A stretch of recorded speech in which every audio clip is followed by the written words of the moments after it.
and welcome to Tuesday Newsday, your #1 resource for the entire week's worth of VR news. So I was working on a video covering without a doubt the best VR glove solution I have ever tried, but of course all hell breaks loose, so here we are. Some massive changes were just announced to be coming to Unity, and I'm gonna catch you up on all of it. It's a pretty huge deal for the entire gaming industry, but I think in quite a few ways, this really disproportionately affects the VR industry quite a bit more than others, and it's a terrible situation all around. But that's definitely not it. Pretty concrete rumors on a possible Valve Index 2 and a very interesting accompanying piece of hardware from Valve, and we got some new VR games to talk about. So let's just get right into the thick of it this time. Let's talk about what the heck has been going on with Unity. And just to catch you up to speed in case you have no idea what Unity is or why this all matters, well, Unity is one of the most popular game engines in the world. Tens of thousands of games run on it. If you've played just a few games made in the past 20 years, especially VR games, you've probably played a Unity game. And the company has built up a pretty decent reputation as a trustworthy and good place to spend a few years making something like, well, a game. And well, this past couple of days,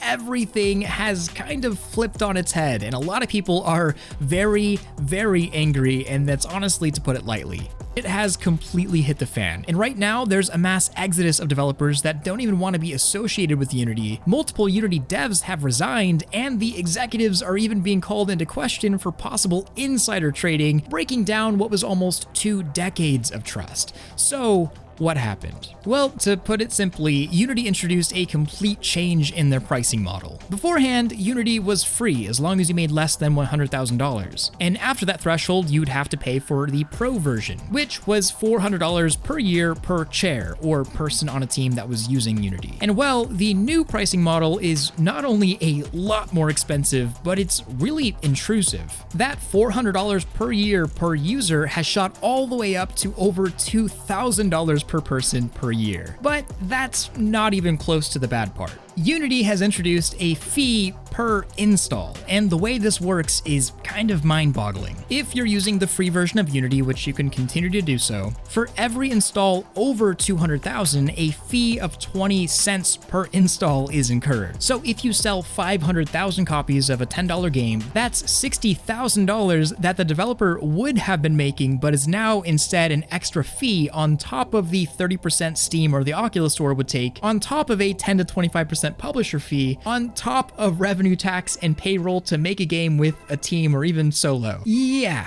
And if you pay for that now $2,000 per person per year Pro or Enterprise license, you are still not free of that install fee. If you meet the threshold of 1 million installs, the developers would still be charged anywhere from 12 cents to 1 cent per install depending on how many installs they accrue. And the feedback was pretty unanimous. Developers from around the world, big and small, absolutely hate the idea, and this has probably been the biggest backlash I have ever seen from the gaming community, at least since Microsoft tried to ship a console with an always-on DRM. Except this time, it's backlash almost entirely from the developers. And to most people, this may not seem like a massive deal. Devs just have to pay more, sorry. But there's a lot more to this. But I want to take a quick second to talk about why this is a really big deal for VR in particular.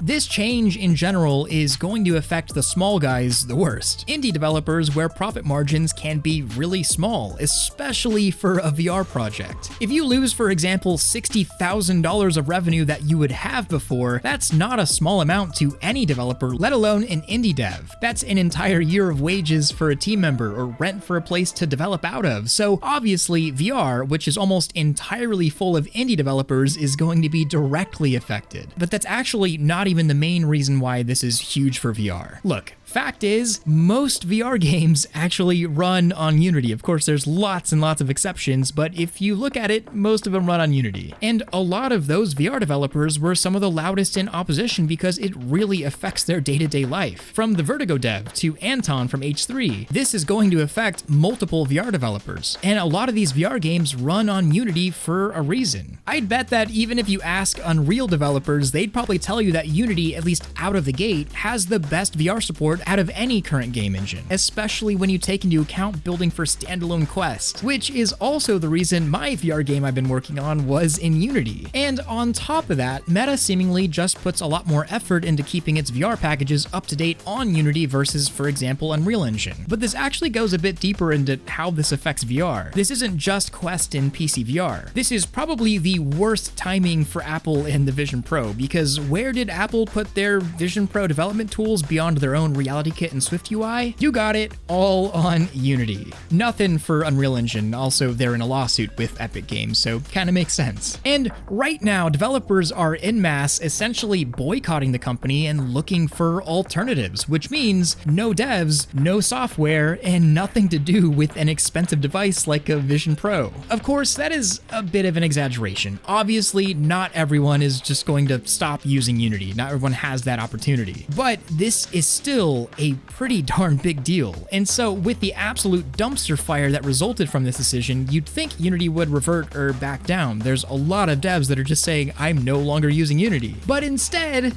they doubled down, resulting in a decent amount of Unity developers themselves leaving the company, and then news broke out that multiple executives dumped their stock right before the surprise announcement was made. It's pretty sus. And this all brings up a lot of questions. What about free-to-play games like VRChat or Rec Room or Gorilla Tag with millions of downloads, actually the most used VR titles? Is this going to be sustainable given these things? They all run on Unity. And then also, how is Unity actually counting every install? It sounds like that's kind of spyware-esque, I don't know. And can this system be abused? If someone doesn't like a game, can they uninstall and reinstall charging 20 cents every time? There's a lot of unanswered questions, but regardless of the situation, it was a terrible move. And I think most people are in agreement with that. And at least short term, the next 6 to 12 months, if nothing changes on Unity's side, this could very well change quite a bit of how VR games are developed in the future. Flat out, a lot of devs are leaving Unity. And I mean, just my personal anecdote, I'm probably migrating development of my own game to Unreal, which, by the way, side tangent, I also learned Unreal now has Nanite and Lumen support for VR, which looks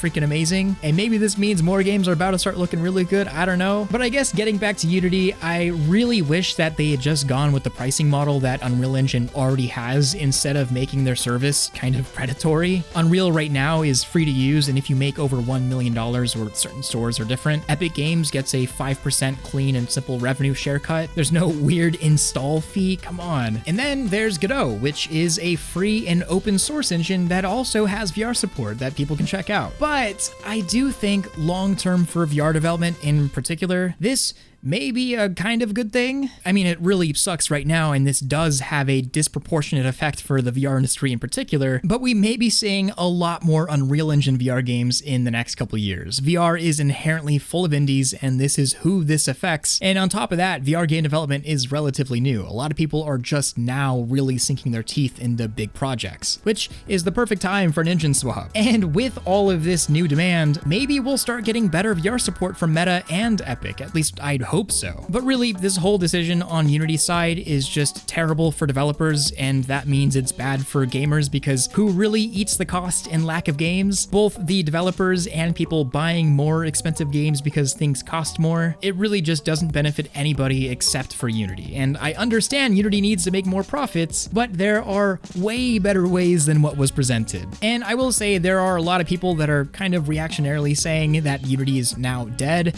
That's not really the case. But did this take a big chunk out of developer confidence in the platform and drive a lot of developers elsewhere? You bet. I mean, shoot, it got me to install Unreal, and I think I might just stick around here. So yeah, unless anything changes, epic fail Unity, and I guess we'll see where things go. But in case you start seeing some changes in the next year or two in the way games look and feel, well, you now know why. But now we can talk about Valve Index 2. It's been a long time since I've talked about anything Deckard or Index 2 related, as most of the information has been extremely abstract and it comes in little bits and pieces. There's been a pretty recent development that I think is worth talking about. Valve may be working on not so much or only a standalone VR headset, but an entire Steam Machine-like console that pairs with a new VR headset or even existing ones for PC VR usage. And I'm assuming this Steam Machine would also just work with standard PC gaming as well. So, Valve has already confirmed they are in fact working on a new VR headset, but we really don't know much about it, at least not concretely. Rumored to have some sort of dual rendering capability and eye tracking, but the leaks here are more software related in conjunction with an important missing piece. A Linux news site Phoronix uncovered two big things. One, a new custom APU, or GPU/CPU hybrid used for Valve hardware codenamed Sephiroth. And to give you an idea of how relevant that really is, the Steam Deck's APU was codenamed Aerith, and those are both Final Fantasy VII characters. And two, something named Galileo. And this Galileo isn't a headset, it seems, instead something else entirely. Probably not a Steam Deck 2, as Valve said that device is likely years away, and I suppose it could be a Steam Deck Pro or OLED, but when you put all of this information together with, sadly it's Bradley's finding, something else entirely seems somewhat plausible. Recently within Steam VR, features have been uncovered detailing a VR Link wireless feature where a PC creates a wireless hotspot for a VR headset to connect to. Something most standard Windows PCs are simply not equipped to do. Also found within Steam VR was a share screen function, which is pretty interesting, but all of it kind of comes together when you take a look at this patent for a device that looks awfully similar to something that's been seen in a lot of shots at Valve headquarters right next to VR headsets. But I think the interesting thing is that this patent and design also matches with Galileo's Circle touchscreen that was described earlier. See, they all kind of just come together. And on top of that, a Steam sub or list of games has been made by Valve with only VR games. Turns out the last time Valve made a Steam sub like this was for recommended VR titles for press and media for the Valve Index's launch. Oh, I should also mention that a device with model code 1030 recently passed and was certified through the South Korean Radio Research Agency for 5 GHz Wi-Fi. And the 1030 is important because the Steam Deck has a model code of 1010 and the Index has a code of 1007. Now, what all of this means together, I don't really know. Anything beyond the information I just passed is purely conjecture and prediction territory, and I'm not really willing to put down a bet yet. This very well could mean that a Steam console built for high-end PC gaming and PC VR, maybe with a new headset, is well on its way and maybe even really soon. Or this could mean absolutely nothing for the next few years. If I were to bet though, I'd lean towards something of that sort coming relatively soon, maybe. Essentially a more powerful, stationary, screenless Steam Deck maybe. I mean, it makes total sense given Valve's philosophy on building high-end VR first before focusing on cheap VR headsets. I mean, other companies are doing that for them, really. And if a PC VR machine could cost $500 or $600, it could reinvigorate a lot of the PC VR market. But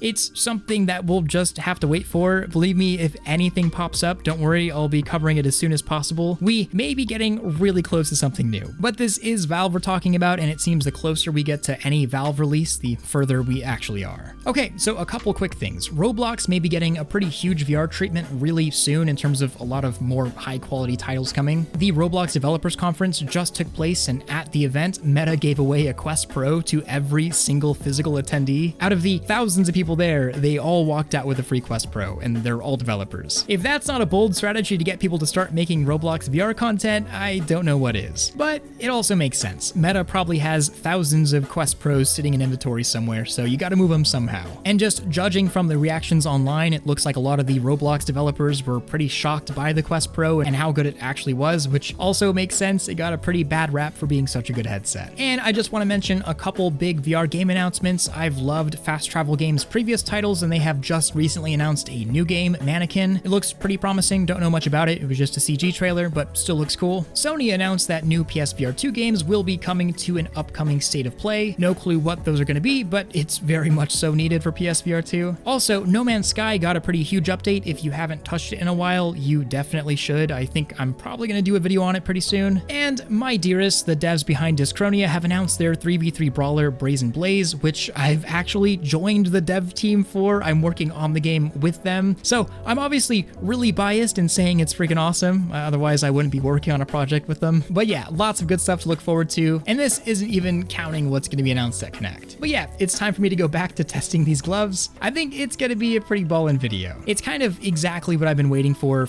a long time. But of course, I wanted to say thank you so much to all of my Patreon supporters for making videos like this possible, especially my Omegas, and thank you so much for watching this video. Don't forget to like this video if you loved it, subscribe if you want more of this, and hit that freaking bell if you just can't live without it. Much love, Thrill out.